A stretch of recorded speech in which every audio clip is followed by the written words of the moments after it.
It's really comforting to know that these beautiful arts that we see in our nation, that they have a root and a tradition that we're a part of, but that doesn't originate here.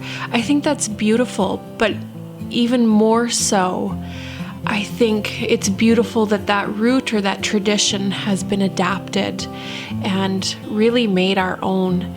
So what we see in this traditional art form that we admire today, it's gone through the hands of so many women from our nation, and the patterns, the pieces that we see this art form on, it's one that's truly our own. It's our own look, our own style, and I think that's really beautiful. Tanshi, Natalie Pepin Dishnika Shun, Tawati now Niwiken, Pe Winnipeg Duschin, and Fem Mechif Nia. Hello, my name is Natalie Pepin. I live here in the Tawatana Valley, but I'm originally from Winnipeg, and I am a Metis woman. I find silk embroidery to be really meditative. I think it's really relaxing. I get to sit and create something beautiful by following these same stitches and using these same techniques, but applying them in a way that's truly my own.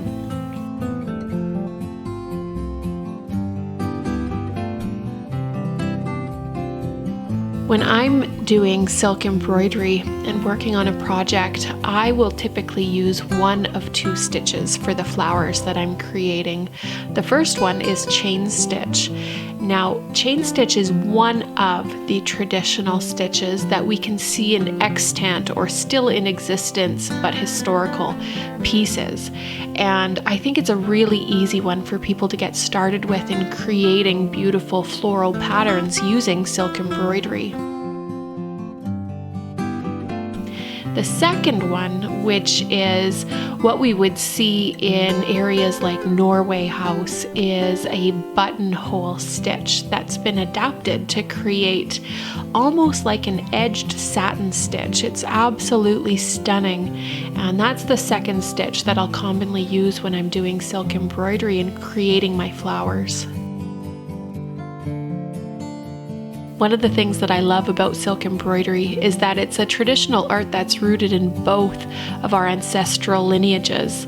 So we have these materials that originally came through Europe, the silk embroidery thread, but we have our own flair and representations of flowers and plants from our region, and we use those two different backgrounds and elements to create something that's truly beautiful. This art form can be used on really anything that we can put beadwork on. Traditionally, we would see silk embroidery on moccasins, mittens, vests, smoking caps, on octopus bags, on moss bags. Typically, we would be using this technique of silk embroidery on either pieces of buckskin, or that's brain tanned hide like moose or deer, or we might be using silk embroidery on something like velvet or melton, which is a wool product. In some of our traditional arts programs online, we learn how to use silk embroidery to adorn some of our traditional clothing, like shawls or smoking caps or metis. And I think it's really exciting to be able to share this skill with those in our programs, because it's a way of expressing ourselves artistically that perhaps they haven't been exposed to. What I love so much about silk embroidery is not only the amazing range of colors that we can use, but also that the patterns that we create and use with this art form, it is so similar to our beadwork patterns. These skills were practiced in tandem, hand in hand, over our nation's history. And although we see a lot of beadwork nowadays, we don't see as much silk embroidery. And I think that that's something that we need to work to change.